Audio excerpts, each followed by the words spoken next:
Hoje vamos analisar um caso do início do século XX, então relaxe, enquanto vamos para o Canadá. Caroline Ann Davis nasceu na Inglaterra em 28 de abril de 1897, mas sua mãe também se chamava Caroline. Ela era conhecida como Carrie.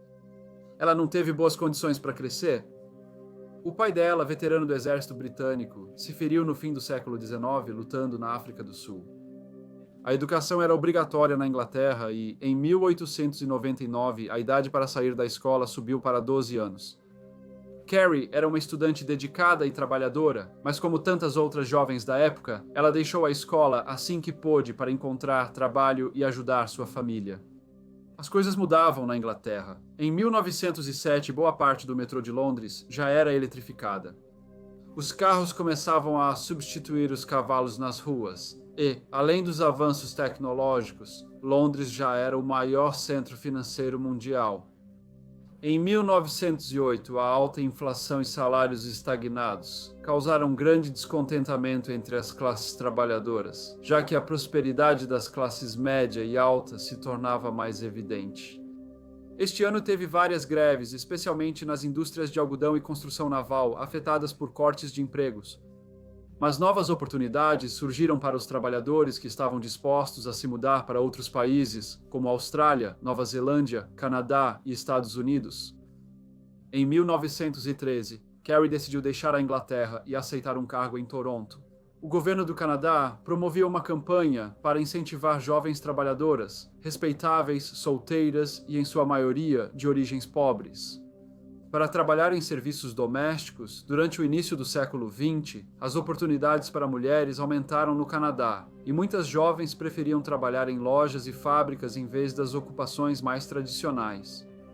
Trabalhar para uma família rica de Toronto ainda era visto como uma posição respeitável, e quando Carrie chegou ao Canadá, mais de 27% das mulheres trabalhavam em serviços domésticos. O Canadá parecia empolgante. Entre 1896 e 1914, o país teve uma das economias que mais cresciam no mundo. Carrie recebeu uma proposta de emprego na casa do Sr. Charles Albert Massey, conhecido como Bert. Ele morava no número 169 da rua Walmer com sua esposa Rhoda e o filho adolescente, também chamado Charles Albert. Bert era neto do Sr. Hart Massey, que no século XIX tinha sido um empresário muito proeminente e extremamente bem-sucedido. Ele fundou a Massey Manufacturing Company, produtora de equipamentos agrícolas. Em 1891, a empresa se fundiu com a A. Harris Sun Company e foi renomeada para Massey Harris Limited. Logo tornou-se a maior empresa de equipamentos agrícolas do Império Britânico.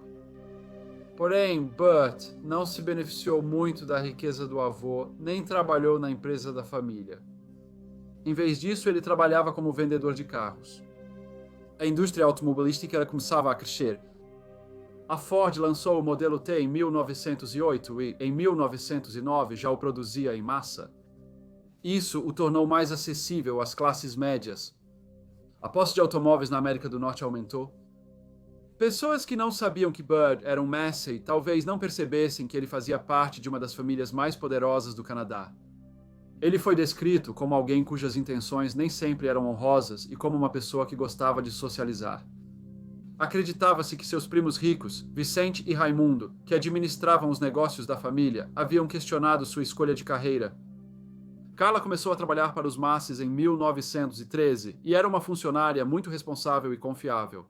Ela sempre realizava suas tarefas com excelência e nunca deu motivo de reclamação aos Srs. Massey. De várias formas, ela era a empregada ideal.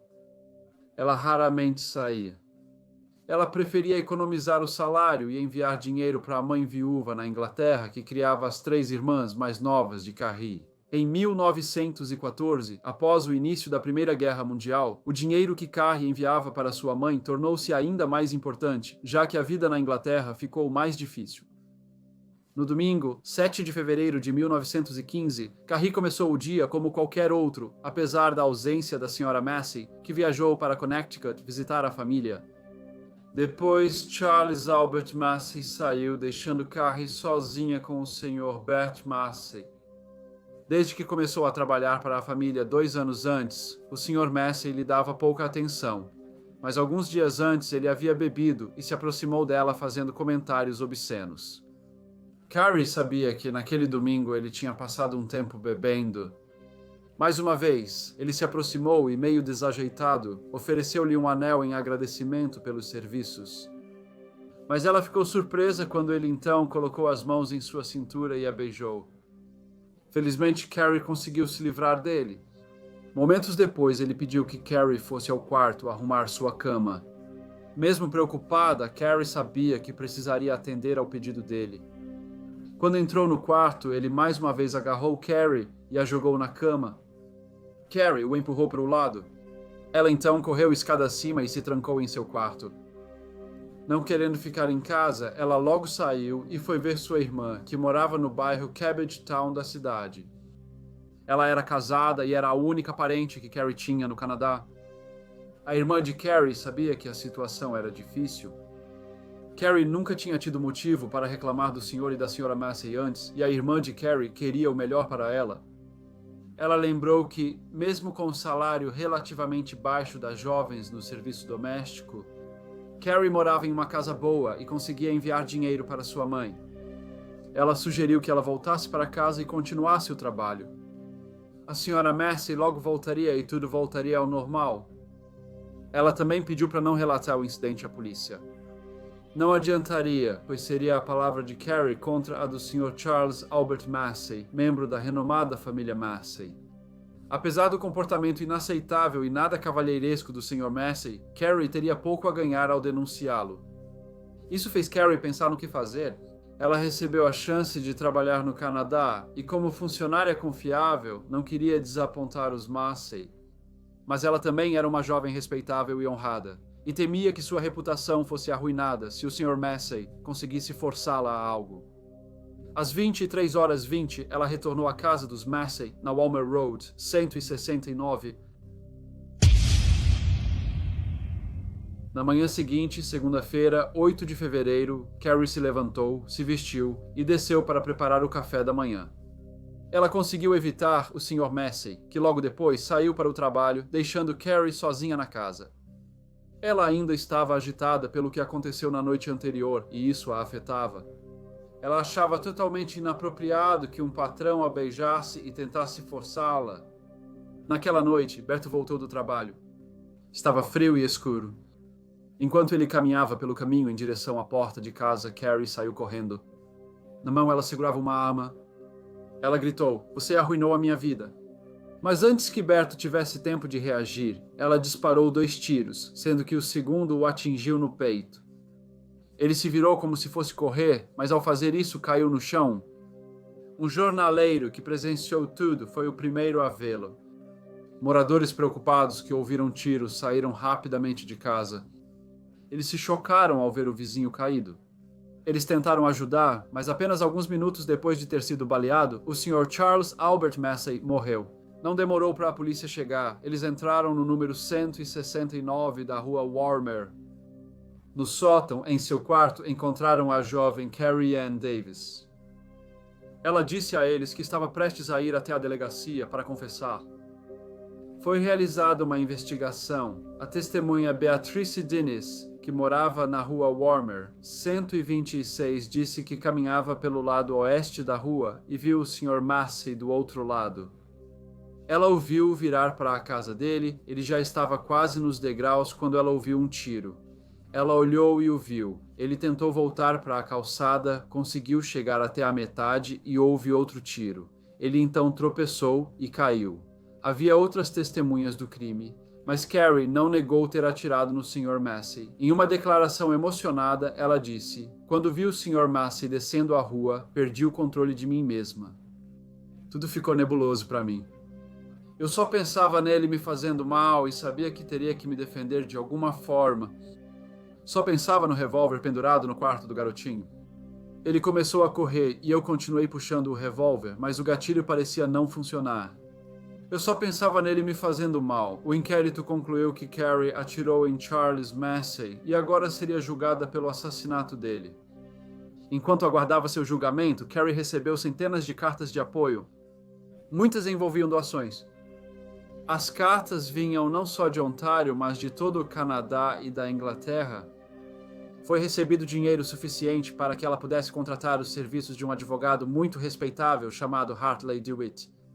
Os jornais ficaram fascinados com a história e, pelas semanas seguintes, o caso de Carrie Ann Davis dominou as manchetes, apesar de centenas de milhares de jovens canadenses corajosos estarem lutando nos campos de batalha da Europa enquanto a Primeira Guerra Mundial tomava conta do continente.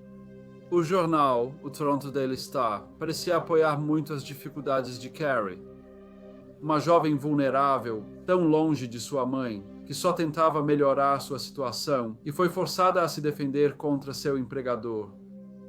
Um leitor escreveu: "Acredito que nosso país é abençoado com muitas dessas moças trabalhadoras virtuosas. Com esse forte senso de honra, ainda há esperança de que uma mulher possa viver no Canadá, seja em escritório, fábrica ou serviço doméstico, sem temer os homens, embora infelizmente esse receio ainda exista hoje." O jornal também organizou doações para ajudar na defesa de Carrie. Nem todos os jornais apoiaram a senhorita Davis. Havia aqueles que sabiam que os Massys eram uma família íntegra e respeitável e os apoiavam em todas as oportunidades.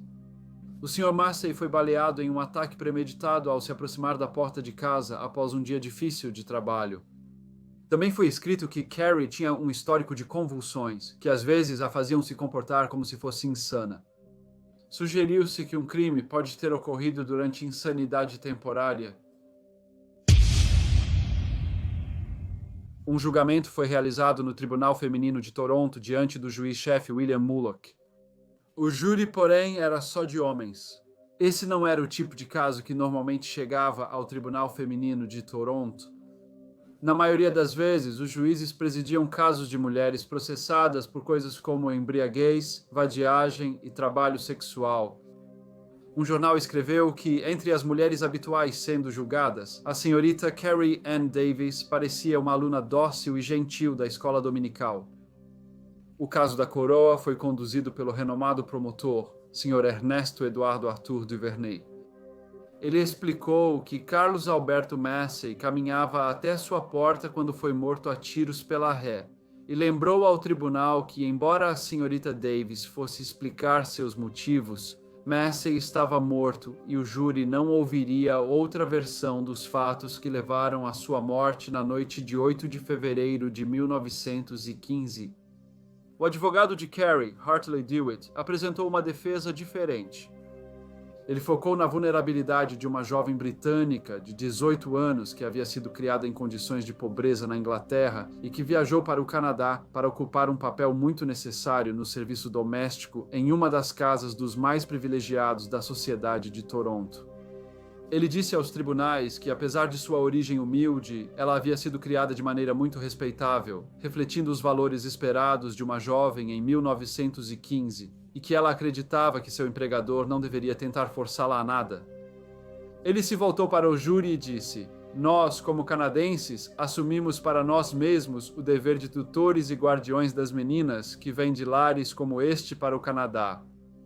Hartley DeWitt também chamou um médico para depor, que informou ao tribunal que a ré ainda mantinha sua virtude. O Sr. DeWitt então disse que o único motivo pelo qual a senhorita Carrie Ann Davis atirou no Sr. Massey foi em defesa de sua honra contra um agressor traiçoeiro. A promotoria, porém, não achava que foi um ato impulsivo. Provocado pela emoção, após as investidas indesejadas do Sr. Massey, eles lembraram ao júri que ele havia trabalhado o dia todo e, desde o incidente na noite anterior, não havia feito nenhum comentário ou sugestão inadequada à senhorita Davis. Mas durante esse tempo, a ré pegou a arma de seu empregador, carregou-a e esperou até vê-lo se aproximando da porta da frente. Ela então saiu da casa e atirou nele. Isso sugeriria a qualquer um que o assassinato do Sr. Massey foi premeditado. Hartley DeWitt, advogado habilidoso, retratou a senhorita Davis como a verdadeira vítima durante todo o julgamento. Ele destacou de forma inteligente seus altos valores morais, seu senso de dever e a posição muito vulnerável em que ela se encontrava, a milhares de quilômetros de sua mãe e trabalhando para um membro de uma das famílias mais poderosas do país. No fim do julgamento, Carrie foi chamada para depor. Ela relatou ao tribunal, por dever, os fatos que a levaram a atirar no Sr. Massey. Durante seu testemunho, ela parecia e falava exatamente como a jovem criada cortês e indefesa que havia se defendido valentemente das investidas indesejadas de seu patrão. Ao resumir o caso, Hartley Jewett afirmou que a senhorita Davis sentiu todo o peso do ataque contra ela. Você pode imaginar bem a tortura pela qual ela passou, preocupando-se com futuros abusos. Ele afirmou que o disparo foi impulsivo, pois ela tentava evitar se tornar uma mulher caída. Após os argumentos finais da defesa e da promotoria, o juiz resumiu o caso. Ficou claro que a descrição do Sr. Jewett da ré como jovem vulnerável e vítima dessa tragédia repercutiu em todo o tribunal. O júri deliberou por apenas 30 minutos antes de retornar para anunciar o veredito de inocente. Isso foi recebido com aplausos e comemorações, tanto dentro do tribunal quanto entre as muitas pessoas que aguardavam pacientemente do lado de fora. O juiz, o Sr. William Mullock, olhou para o réu e disse que o júri concluiu que, quando você matou o Sr. Massey, perdeu o autocontrole e, naquele momento, não tinha a intenção de matar. Os jornais relataram que muitos dos envolvidos no julgamento ficaram emocionados quando o veredito foi lido. Eles concluíram que o veredito de inocente foi um triunfo dos valores tradicionais e morais em um período em que as coisas estavam mudando no Canadá. Após sua absolvição, a febre dos jornais em torno do caso logo diminuiu e as notícias das trincheiras na Bélgica e na França voltaram a dominar as primeiras páginas.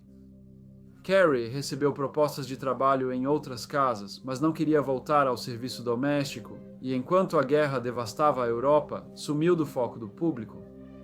Ela se casou com o fazendeiro Sr. Charles Brown e tiveram 2 filhos. Ela passou a trabalhar com organizações de caridade e nunca mais mencionou o ocorrido em 8 de fevereiro de 1915. Ela faleceu em 5 de outubro de 1961, aos 64 anos, e foi sepultada no cemitério Hillcrest, em Halton Hills, Ontário. Em 1953, a Massey Harris Limitada se fundiu com a empresa britânica Ferguson para se tornar Massey Ferguson. Em 1997, a empresa transferiu sua sede de Ontário para Buffalo, nos Estados Unidos. Olá a todos, obrigado por ouvirem. Como de costume, por favor, deixem quaisquer comentários ou sugestões que vocês tenham. E espero ver todos vocês novamente no próximo Briefcase.